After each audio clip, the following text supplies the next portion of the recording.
The hour before dawn in January carries a particular silence in the mountains of Andalusia. It is not the silence of emptiness, but the silence of waiting, the held breath of a landscape that has witnessed too much history to sleep peacefully.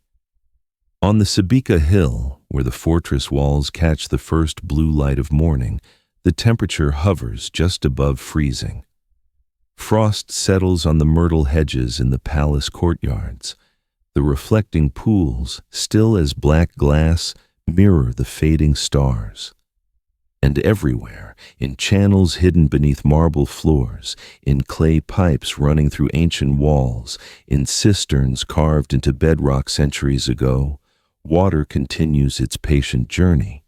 The same journey it has made every hour of every day for 700 years. This is the Alhambra. Not the postcard image of sunlit arches and intricate arabesques, but the living organism that exists in the darkness before tourists arrive, in the spaces behind the decorated surfaces, in the infrastructure that most visitors never consider. It is a palace built by a civilization that no longer exists, maintained by people who never knew its creators, visited by millions who understand only a fraction of what they are seeing. And yet, it endures. This is the mystery that demands investigation, not merely how something so beautiful came to exist, but how it has survived 5 centuries without the culture that created it, without the faith that inspired it, without the dynasty that once walked these halls believing they would do so forever. The answer is more complex than preservation. It is a story of adaptation, of crisis and reinvention, of the hidden machinery that sustains visible beauty. It is a story about what happens when a masterpiece outlives the hands that made it, and who bears the burden of keeping it alive. To understand the Alhambra, one must first understand the arithmetic of its creation. The palace complex sprawls across nearly 35 acres of hillside terrain, enclosed by fortress walls that extend more than 2 kilometers in total length. 30 towers punctuate these walls at irregular intervals, each one positioned according to the defensive logic of medieval siege warfare. The walls themselves rise to heights of 23 meters in places, their distinctive red color, from which the Alhambra takes its name, Al-Qala Alhambra, the Red Fortress, derived from the iron-rich clay used in their construction. This is not marble. This is not the gleaming stone of European cathedrals or Roman temples.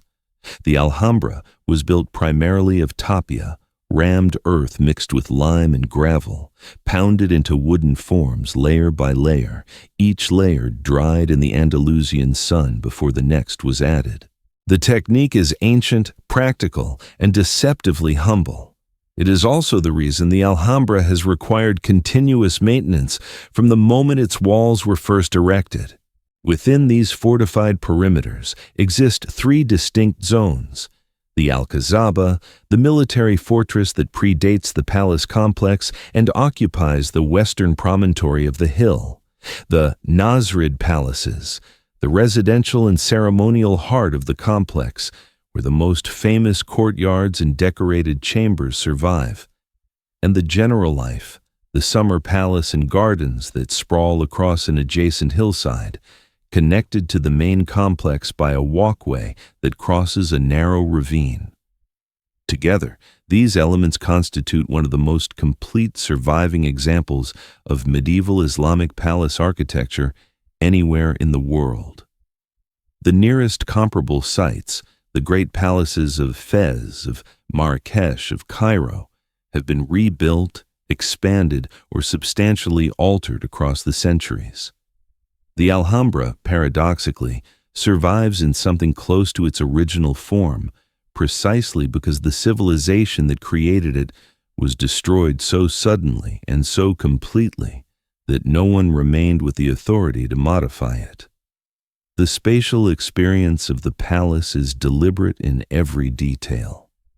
Visitors entering through the modern entrance route, a path that differs significantly from the ceremonial approaches used in the medieval period, passed through the Justice Gate, a massive defensive entrance built in 1348 under Sultan Yusuf III. The gate is designed to disorient. The passage turns sharply twice within the thickness of the wall, forcing any approaching army to break formation and preventing battering rams from achieving momentum. Above the outer arch, a carved hand represents the 5 pillars of Islam. Above the inner arch, a key symbolizes authority and power. These are not decorations but declarations, statements of identity and sovereignty carved into the entrance of a kingdom that knew itself to be surrounded by enemies. Beyond the gate, the path continues through open ground before reaching the palaces themselves. This approach was intentional. Medieval visitors, ambassadors, petitioners, merchants seeking trade agreements were made to walk the length of the complex before entering the royal presence, passing military installations and parade grounds, absorbing the message of power and permanence that the architecture was designed to communicate. The Alhambra was never merely a residence. It was an argument, expressed in stone and water and light, that the Nasrid kingdom of Granada would endure. The Nasrid palaces themselves represent the culmination of Islamic decorative arts in the Iberian Peninsula. 3 interconnected palace units survive in varying degrees of completeness. The Meksuar, originally an administrative and public reception area. The Comores Palace, centered on the Court of the Myrtles and serving as the official throne room complex. And the Palace of the Lions, the private residential quarters of the Sultan and his immediate family. Each palace operates according to a common principle: compression and release, the orchestration of space to create emotional effects that seem almost musical in their precision. The Court of the Myrtles exemplifies this technique. The approach channels visitors through narrow corridors, low ceilings, deliberately constrained passages that create a psychological sense of enclosure. Then, suddenly, the space opens. The courtyard reveals itself, 120 feet long, less than 50 feet wide, bisected by a reflecting pool that stretches almost the entire length of the enclosure. The pool is only a few inches deep, but its stillness transforms it into a mirror. The Tower of Kamars, rising at the far end of the court, is doubled in the water's reflection, creating an illusion of impossible height. The hedges of myrtle that line the long sides of the pool release their fragrance into the enclosed air. In the medieval period, when the palace was fully functional, servants would have scattered rose petals and orange blossoms across the water's surface. The scent would have been overwhelming, deliberately intoxicating, a prelude to the audience with the Sultan that awaited in the hall beyond. The Hall of the Ambassadors, contained within the Tower of Kamars, is the largest room in the entire palace complex. Its ceiling rises 53 feet above the floor, constructed of cedar wood, arranged in an intricate geometric pattern representing the 7 heavens of Islamic cosmology. Over 8,000 individual wooden pieces compose this ceiling, each one cut and fitted by hand, the entire structure assembled without nails, held together by the precision of its joinery alone. The walls are covered from floor to ceiling in carved stucco, the plasterwork so dense with interlocking geometric patterns and calligraphic inscriptions that the surface seems to dissolve into pure texture. Natural light enters through small windows set into the massive walls, the apertures positioned to create specific lighting effects at different times of day.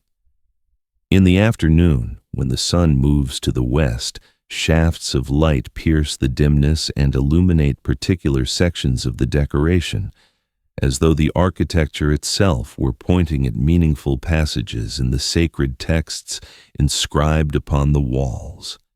And then, there is the Court of the Lions, perhaps the most famous single space in all of Islamic architecture, and certainly the most photographed. The courtyard is relatively small, measuring roughly 91 feet by 52 feet, yet its impact is disproportionate to its dimensions. 124 marble columns support the arcaded galleries that surround the central fountain.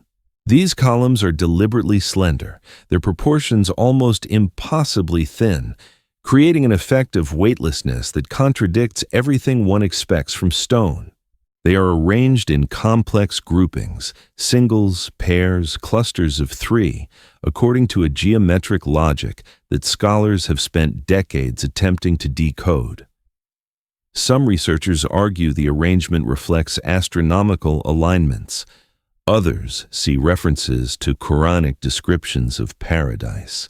Still others suggest the pattern is purely aesthetic, a virtuoso demonstration of mathematical sophistication meant to impress visiting dignitaries with the intellectual achievements of the Nasrid court.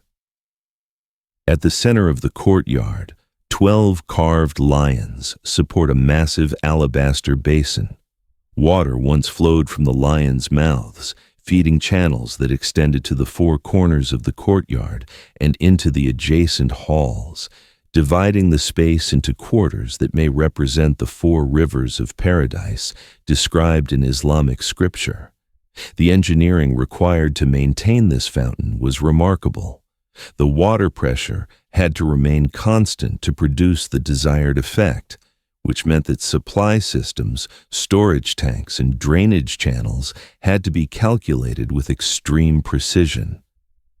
The lions themselves are stylized rather than naturalistic, their bodies geometric, their expressions almost abstracted.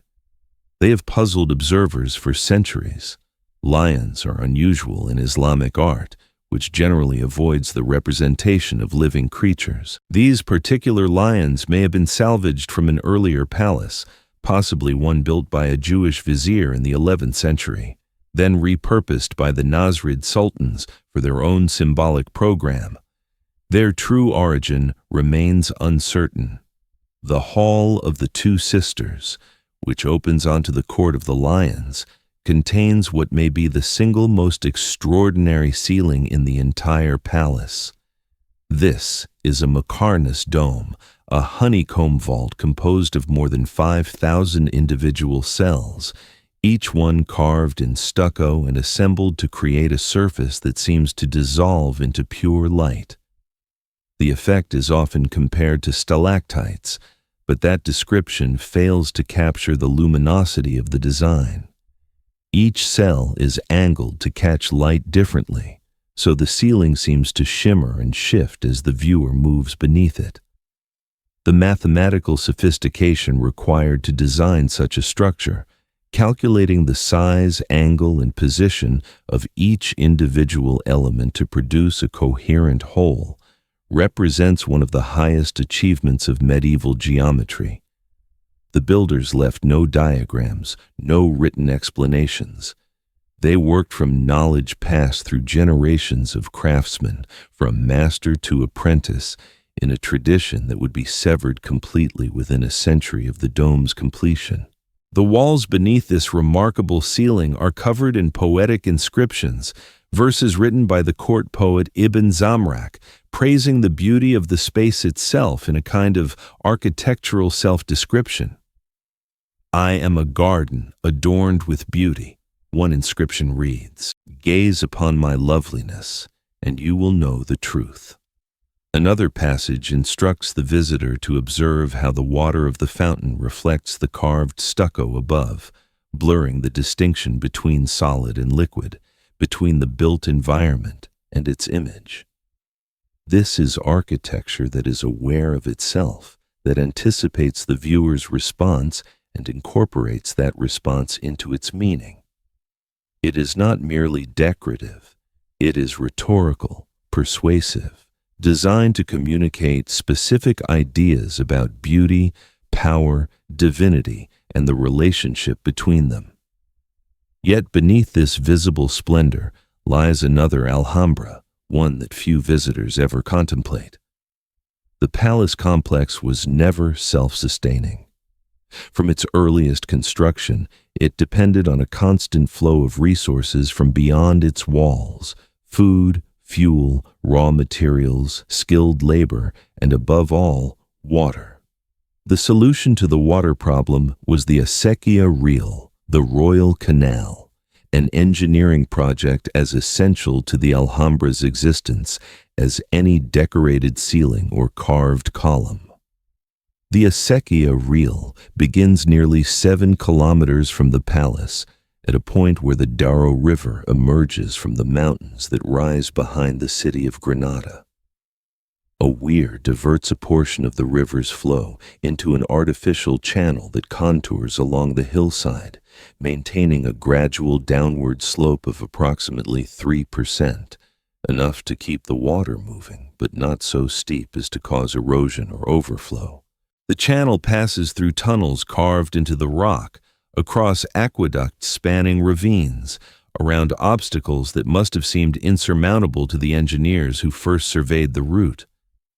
At every point along its length, the acequia requires maintenance, cleaning to remove sediment, repairs to damaged sections, management of the vegetable growth that constantly threatens to choke the flow. This maintenance was performed by a dedicated staff in the medieval period, workers whose labor was as essential to the palace's function as that of the most skilled stucco carver.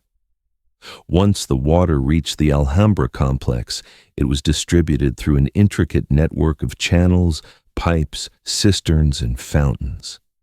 Some of this infrastructure was visible: the courtyard channels, the decorative fountains, but much of it was hidden within the walls and beneath the floors. Clay pipes carried water to private chambers and to the royal baths. Overflow systems prevented flooding during heavy rains.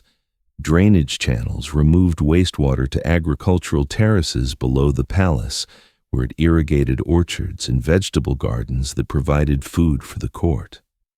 The entire system represented a closed loop, a miniature hydraulic civilization contained within the palace walls. The royal baths, located between the Kamar's palace and the Palace of the Lions, demonstrate the sophistication of this water management. Multiple chambers provided hot, warm, and cold bathing environments. The heating system relied on a hypocaust, an underfloor furnace that circulated hot air through hollow spaces beneath the tile floors and within the walls. Maintaining the furnace required a constant supply of fuel, wood or charcoal, and a dedicated staff to tend the fires. The baths consumed enormous quantities of water, all of which had to be delivered through the palace's supply system and removed through its drainage network. When the baths were in full operation, the air would have been thick with steam, perfumed with the scents of the oils and unguents used by the bathers. The experience was designed to be immersive, transformative, an architectural simulation of the pleasures promised in paradise. All of this infrastructure required labor.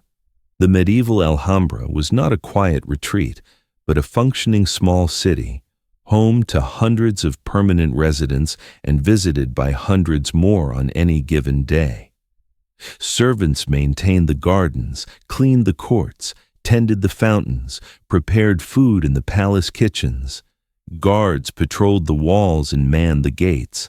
Craftsmen performed ongoing repairs to the stucco decorations, which were fragile and required frequent restoration even in the palace's original period of use.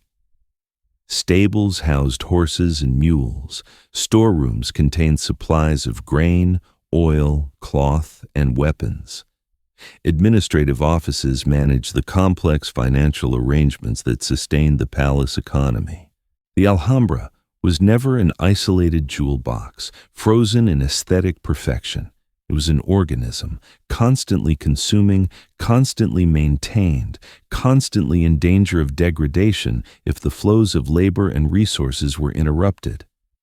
Behind this organism stood a dynasty, and behind the dynasty stood a single founding figure, Muhammad ibn Yusuf ibn Nasr, known to history as Ibn al-Ahmar, the founder of the Nasrid kingdom and the man who first established the Alhambra as a royal residence. His story is essential to understanding what the palace meant and why it took the form it did. Ibn al-Ahmar came to power through ruthlessness and pragmatism in equal measure. He was born around 1195 in the town of Arjona, in the northern reaches of what would become his kingdom.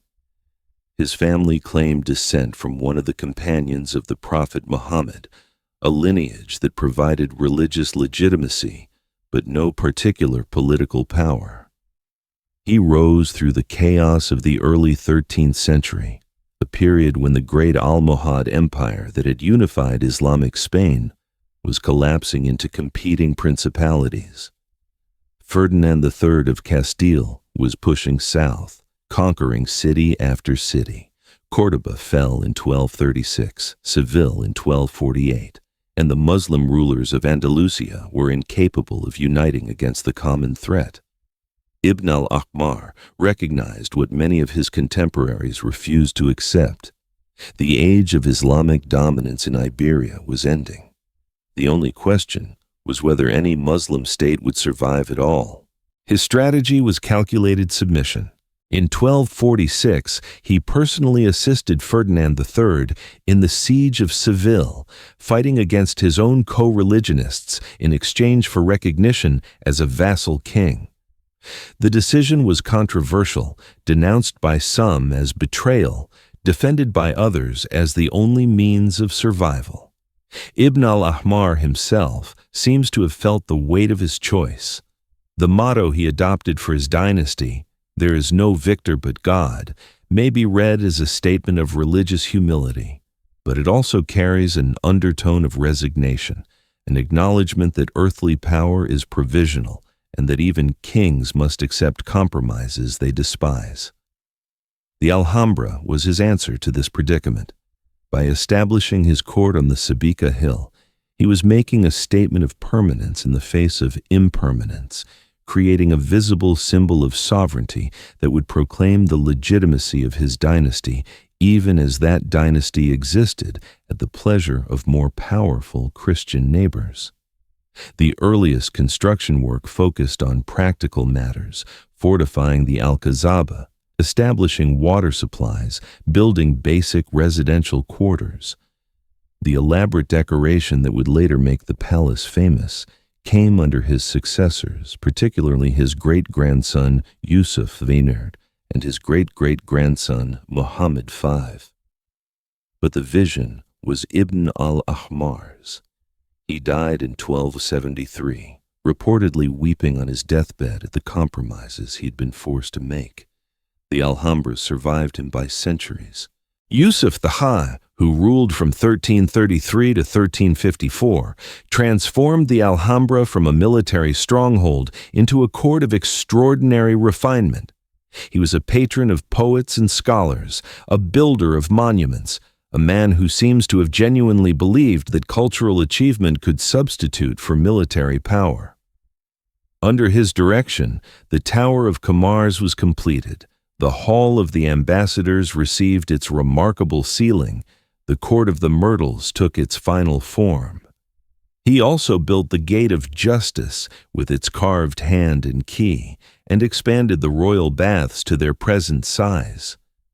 His court attracted intellectuals from across the Islamic world, drawn by the patronage of a king who valued learning even as his kingdom contracted.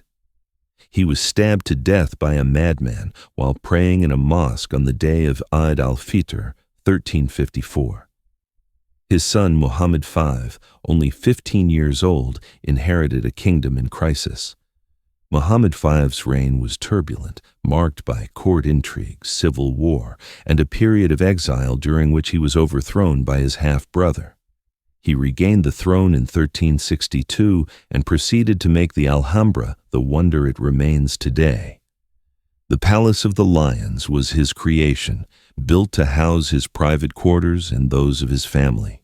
The Court of the Lions, the Hall of the Two Sisters, the Hall of the Abencerrages, these spaces represented the highest expression of Nasrid artistic achievement, and they were completed during the relatively brief period of Muhammad V's second reign, between 1362 and his death in 1391.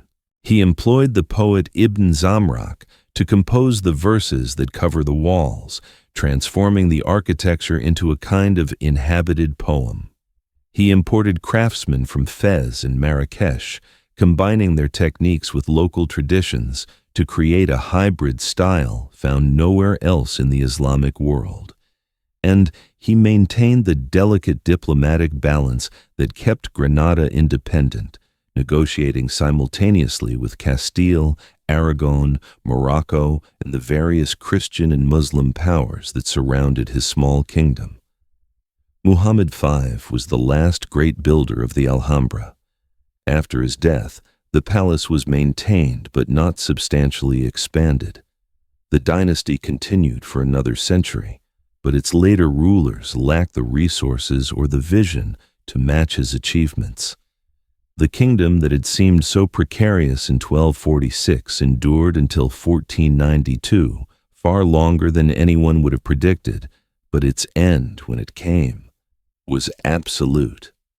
The construction of the Alhambra's decorative elements required skills and materials that challenge modern assumptions about medieval technology. The stucco work that covers nearly every wall surface was created using a technique that combined speed and precision in equal measure. Workers mixed gypsum plite with vegetable fibers, creating a paste that could be spread over wall surfaces while still wet. Master carvers then cut the intricate patterns directly into this wet plaster, working quickly before the material hardened, following designs that had been calculated in advance and marked on the surface with strings dipped in charcoal. A single wall panel might require weeks of continuous labor, multiple craftsmen working in shifts to complete the carving before the plaster set. There was no room for error. A miscalculated cut could ruin an entire panel, requiring the surface to be scraped off and the process begun again from scratch.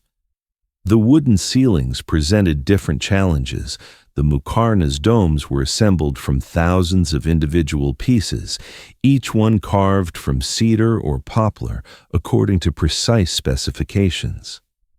These pieces were then fitted together like three-dimensional puzzles, held in place by the pressure of their neighbors rather than by nails or adhesives. The joinery required perfect tolerances. Gaps of more than a fraction of an inch would cause the structure to shift and eventually collapse.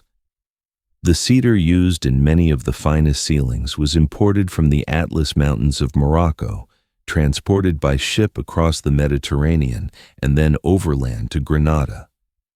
The logistics of this supply chain were complex and expensive, requiring coordination among merchants, ship captains, pack animal drivers, and palace administrators.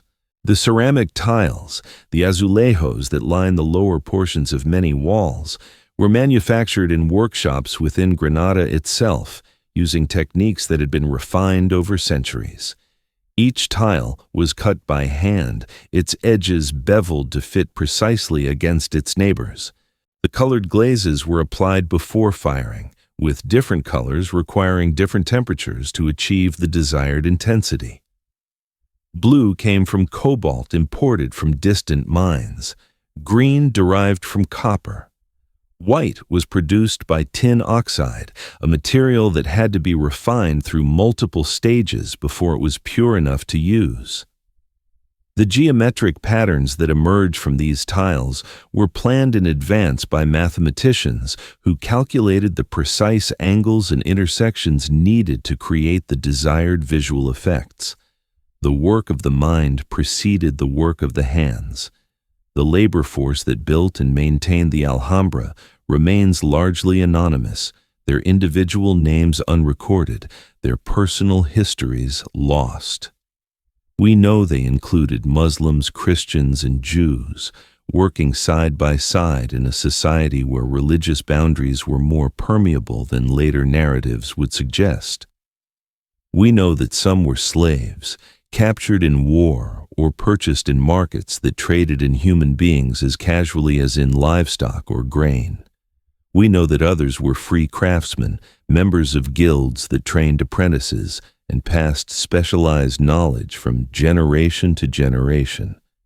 The master builders whose names occasionally appear in documents, figures like Ismail al-Naqash, who may have designed some of the stucco panels, represented only the peak of a pyramid whose base was composed of hundreds of anonymous workers.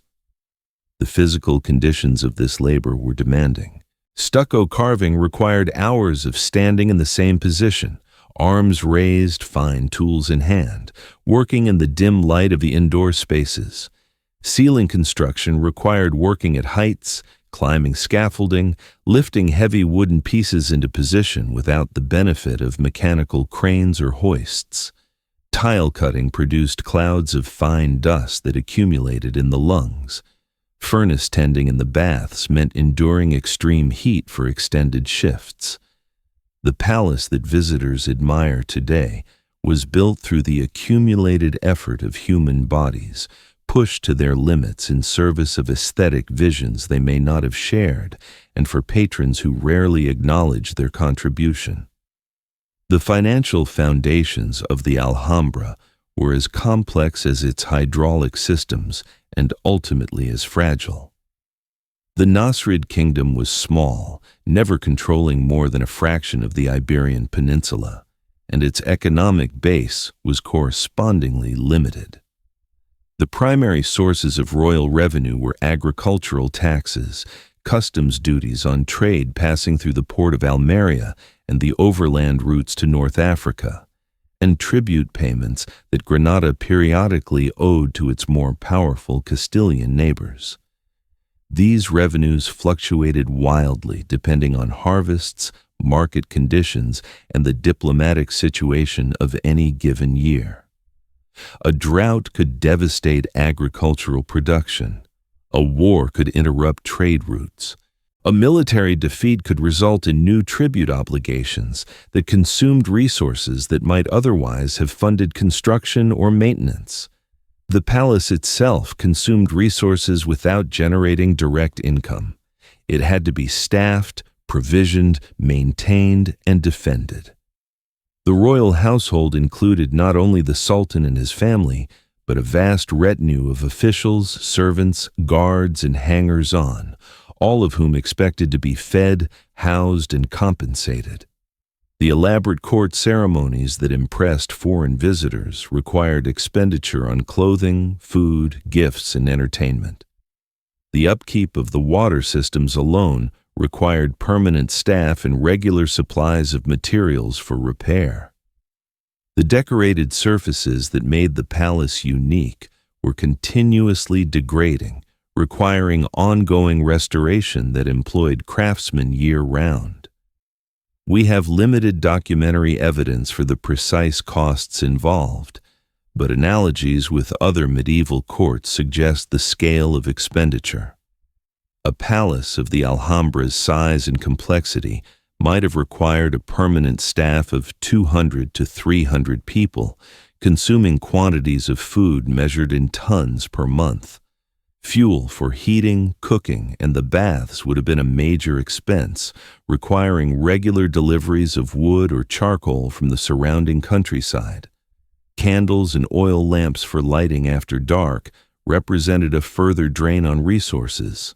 The silk and wool textiles that decorated interior spaces, none of which survive today, required replacement as they faded and wore.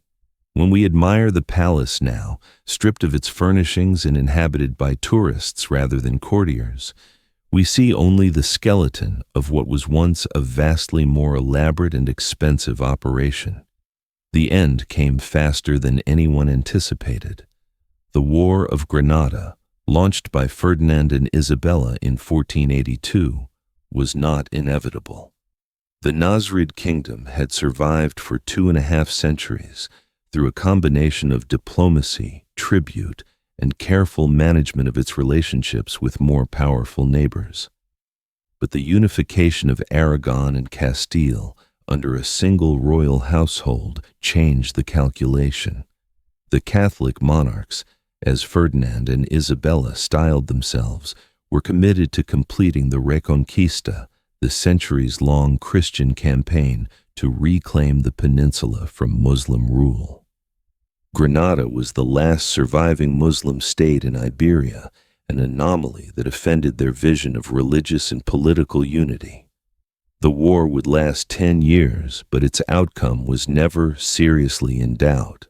The final Nasrid Sultan, Mohammed Outlived, known to Spanish history as Boabdil, was a tragic figure, caught between forces he could neither control nor escape. He had already been captured once by Christian forces and released under terms that required him to become a vassal. He had fought against his own father and uncle in civil conflicts that weakened the kingdom at the worst possible moment. By the end of 1491, with Granada under siege and no hope of relief from North Africa, he began negotiating the terms of surrender. The capitulation was signed in November 1491, and the formal transfer of the Alhambra took place on January 2, 1492. Boabdil handed the keys of the fortress to Ferdinand, reportedly speaking words that have echoed through Spanish literature. "These are the keys of this paradise." He was allowed to depart with his household to a small estate in the Alpujarras, the mountain region south of Granada, from which he later crossed to North Africa, never to return. Spanish legend holds that as he rode away from the city, he turned back for one last look at the Alhambra and wept, prompting his mother to reproach him. "You weep like a woman for what you could not defend like a man." The story may be apocryphal, but it captures something true about the end of the Nasrid kingdom, the sense of loss, of irreversible departure, of a world closed forever. What happened next could easily have been destruction. The Catholic monarchs were determined to erase the Islamic character of their new conquests, converting mosques to churches, expelling Jews and later Muslims, burning books in Arabic, suppressing the distinctive culture that had flourished in Andalusia for 8 centuries. The Alhambra could have suffered the same fate. Its inscriptions praising God in Arabic were an affront to the new order. Its associations with the defeated dynasty were a reminder of the kingdom that had resisted Christian conquest for so long. It would have been understandable, even predictable, if Ferdinand and Isabella had ordered the palace demolished and replaced with a structure more suited to Christian monarchs. But they did not. The reasons appear to have been aesthetic as much as practical. Ferdinand and Isabella visited the Alhambra shortly after the conquest and were apparently overwhelmed by its beauty. Isabella, in particular, seems to have recognized the palace as a masterpiece that transcended religious categories, a work of art that belonged to humanity rather than to any single faith. She ordered the preservation of the decorative elements, even as she authorized the conversion of the main mosque within the complex into a church. The Alhambra would not be destroyed, it would be adapted. Adaptation meant modification, and modification inevitably meant damage. Charles V, the grandson of Ferdinand and Isabella, who became Holy Roman Emperor as well as King of Spain, commissioned a massive Renaissance palace to be built within the Alhambra complex itself. Work began in 1527 and continued for decades, though the building was never fully completed. The new palace was designed in a style utterly alien to the Nasrid aesthetic, a square exterior containing a circular courtyard, all executed in classical Roman forms, columns and pilasters and pediments where the original architecture had offered arches and muqarnas and arabesque. Parts of the Nasrid palaces were demolished to make room for the new construction, Others were modified to accommodate Christian uses. The palace that had been designed as a unified whole was fractured into pieces, some preserved, some damaged, some destroyed forever. Worse was the neglect that followed.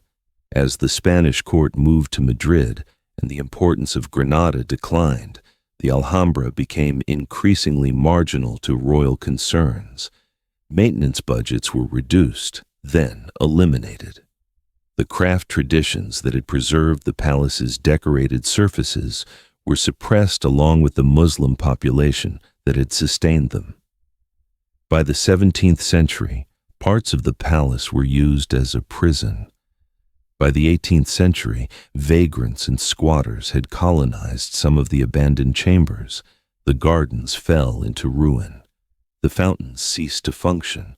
The fragile stucco crumbled from walls that no one bothered to repair.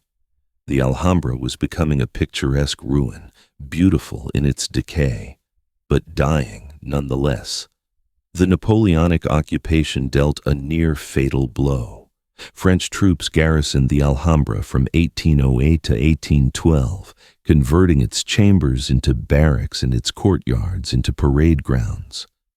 When the French finally withdrew, retreating before the advancing forces of the Duke of Wellington, they attempted to destroy what they could not hold. Mines were placed at strategic points throughout the complex, charges of gunpowder intended to reduce the fortress to rubble and deny its use to the enemy. Several explosions did occur, destroying towers and collapsing sections of wall. The Tower of the Seven Floors was completely demolished, a loss that can never be recovered.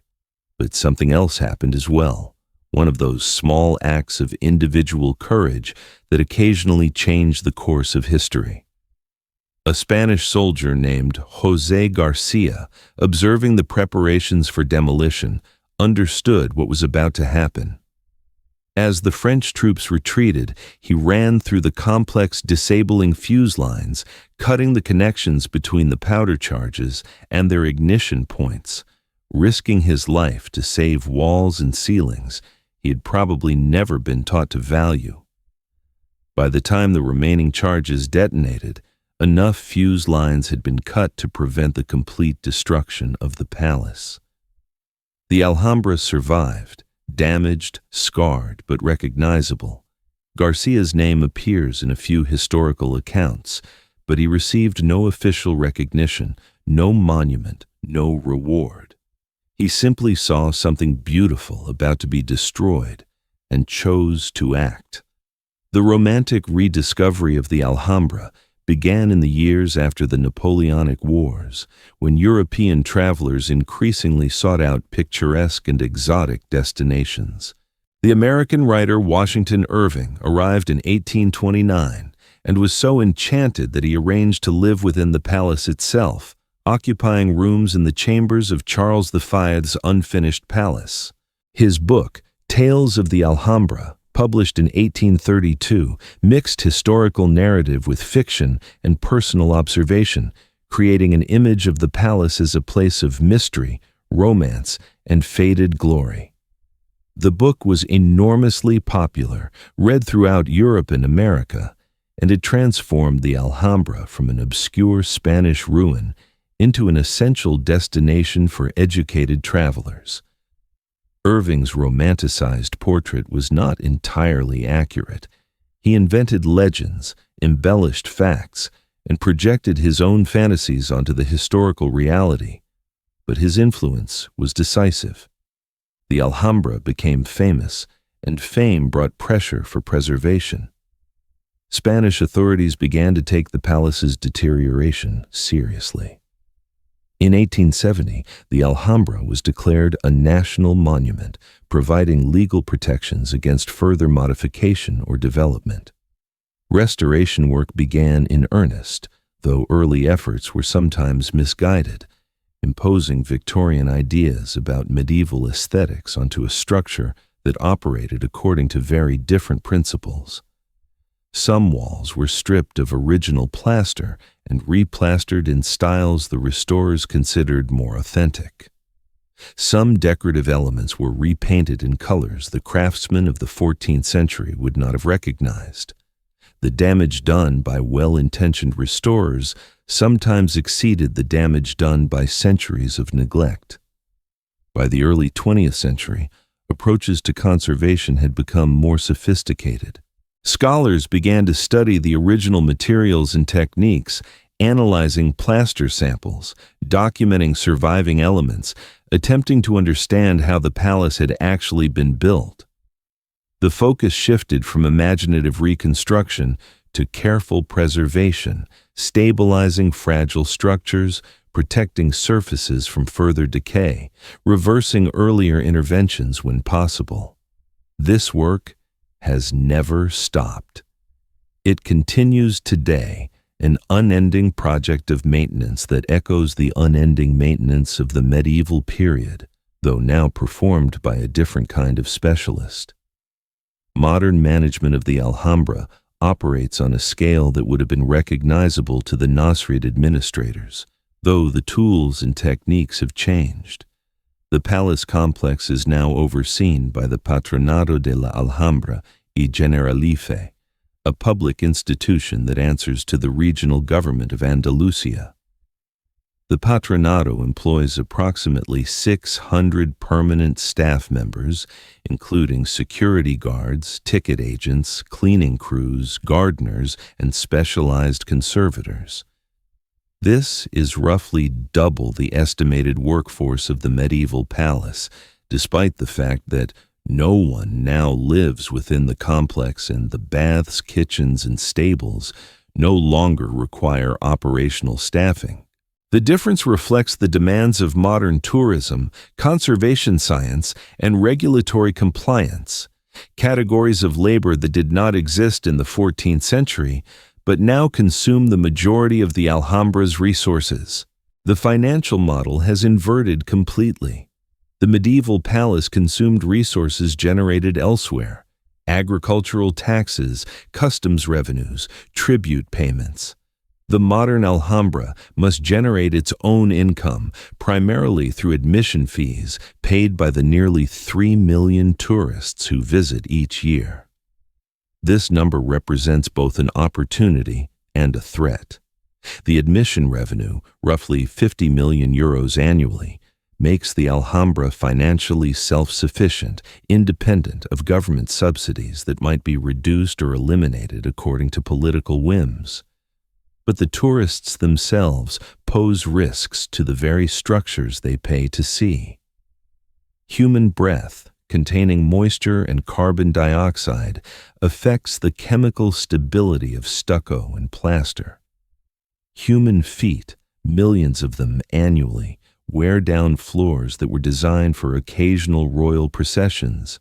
Human hands reaching out to touch forbidden surfaces deposit oils and acids that accelerate decay.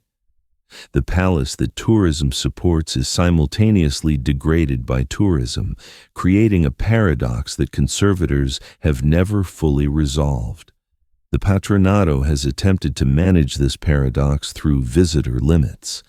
The Nasrid palaces, the most fragile and most popular area of the complex, are now restricted to approximately 6,600 visitors per day, with entry controlled by time tickets that must be purchased in advance. This limit was established through careful study of the palace's carrying capacity, the maximum number of visitors that can be accommodated without accelerating deterioration beyond sustainable levels. Even so, the cumulative impact of decades of tourism is visible to anyone who compares the current state of the palace to photographs taken a century ago. Colors have faded, surfaces have worn, details that were once crisp have become vague. The beauty remains, but it is a diminished beauty, a beauty under siege. Conservation work at the Alhambra now employs techniques that combine traditional craftsmanship with advanced technology. Specialists in historic plasterwork train for years before being allowed to touch the original surfaces, learning to mix gypsum according to medieval recipes, to carve using traditional tools, to replicate patterns that were first developed 7 centuries ago. At the same time, they work alongside scientists who analyze material samples under electron microscopes, who monitor structural stability using laser sensors, who model the effects of climate change on the palace's water systems using computer simulations. The Alhambra has become a laboratory for conservation science, a testing ground for techniques that may later be applied to endangered monuments around the world. The water systems require particular attention. The Acequia Real, the royal canal that has fed the palace since the 13th century, still functions today, delivering water from the Darro River along a route that has changed remarkably little in 700 years.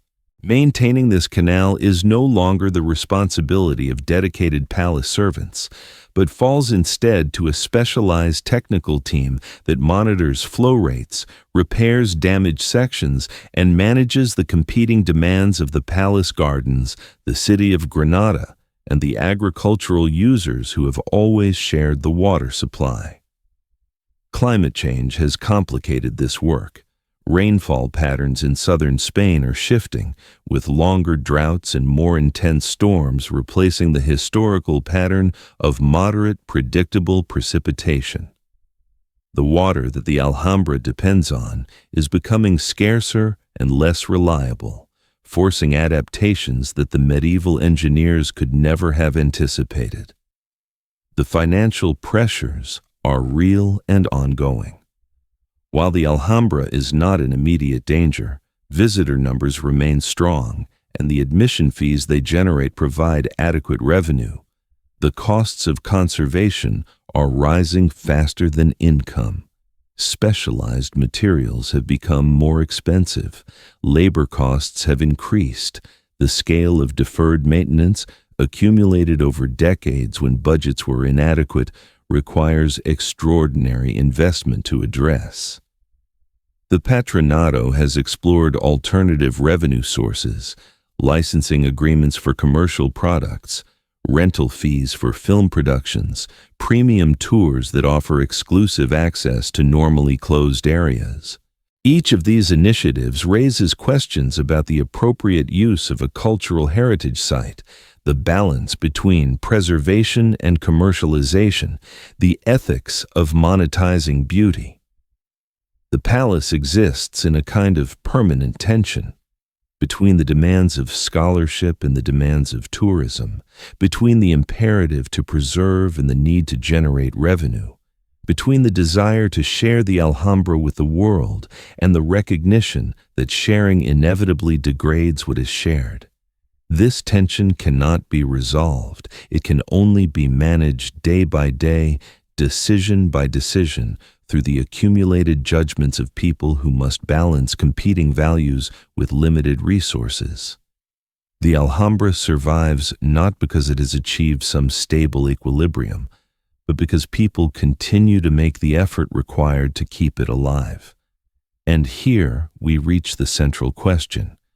How has the Alhambra survived for 5 centuries after the disappearance of the civilization that created it? The answer is not romantic.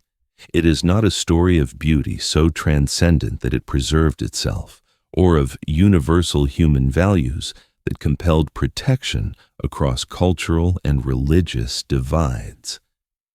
The Alhambra survived through a series of specific decisions made by specific people at specific moments, decisions that were often contested, sometimes accidental, and never guaranteed to succeed. It survived because Ferdinand and Isabella chose to admire rather than destroy. It survived because Charles V rebuilt his palace adjacent to the Nasrid chambers rather than on top of them. It survived because José Garcia cut the fuse lines in 1812. It survived because Washington Irving made it famous, and because Spanish authorities responded to that fame with legal protections. It survived because generations of conservators, some misguided and some brilliant, devoted their careers to understanding and preserving its fragile materials. It survived because tourists pay admission fees, and because those fees are sufficient to fund ongoing maintenance.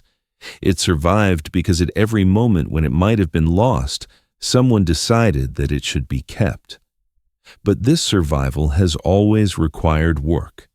The Alhambra that exists today is not a passive inheritance, a gift from the past that automatically transmits itself into the future. It is the product of continuous effort, continuous investment, continuous attention. The water still flows through the acequia reel because someone maintains the canal. The stucco still clings to the walls because someone repairs the damage that time inflicts. The visitors still come because someone manages their access. Without this effort, the palace would deteriorate within decades, perhaps within years. The rammed earth walls would crumble, the wooden ceilings would collapse, the channels would silt up, and the gardens would die. The beauty we admire is not self-sustaining. It is sustained by labor invisible and continuous, performed by people who will never be remembered, but without whom the Alhambra would not exist. The Nasrid sultans who built this palace believed they were creating something permanent. Their inscriptions speak of eternal glory, of beauty that will endure until the end of time. They did not anticipate that their dynasty would fall, that their religion would be suppressed, that their descendants would be scattered across the Mediterranean world.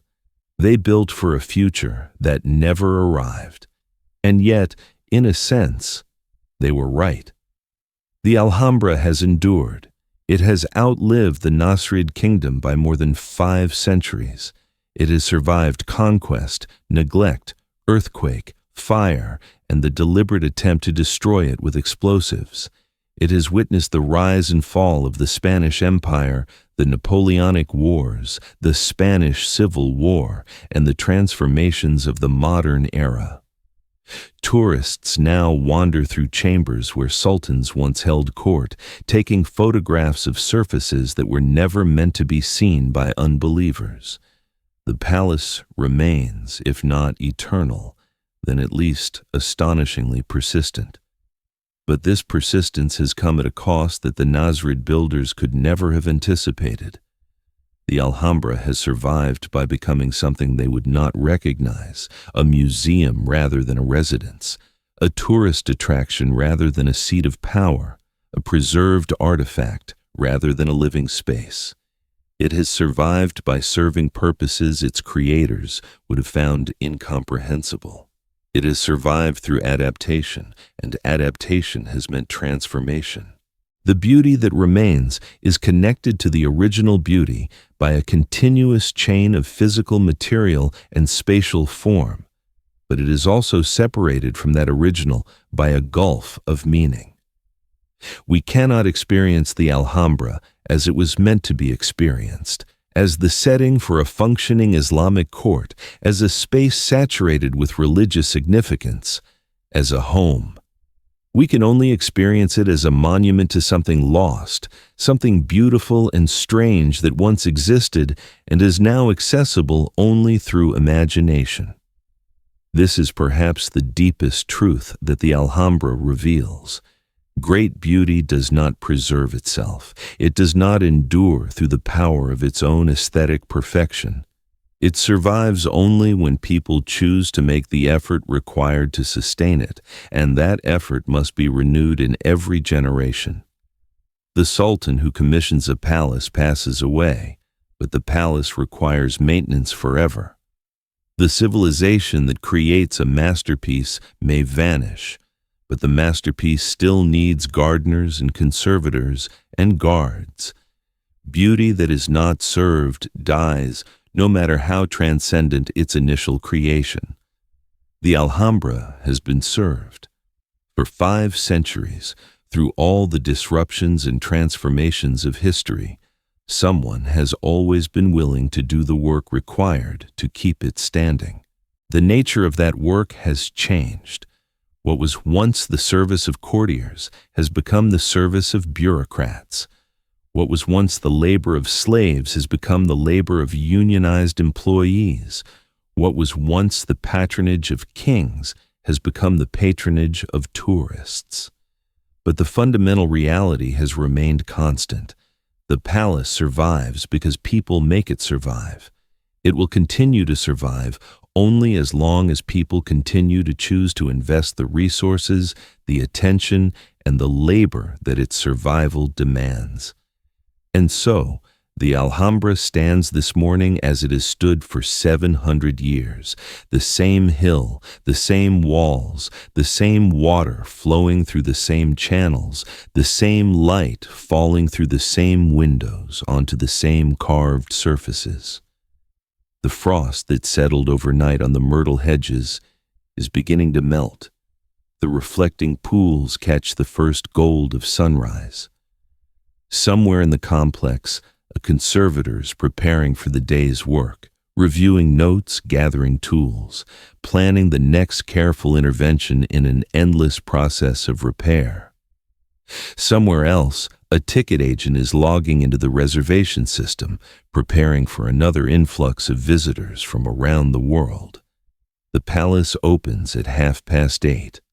By noon, thousands of people will be walking through its courtyards, gazing at its ceilings, photographing its arches, experiencing a version of the beauty that was created by a vanished civilization for purposes that no one now living fully understands. This is the paradox of the Alhambra, and perhaps of all great monuments. What was created by one culture is maintained by another. What was built for power serves tourism. What was designed for exclusivity has become democratic.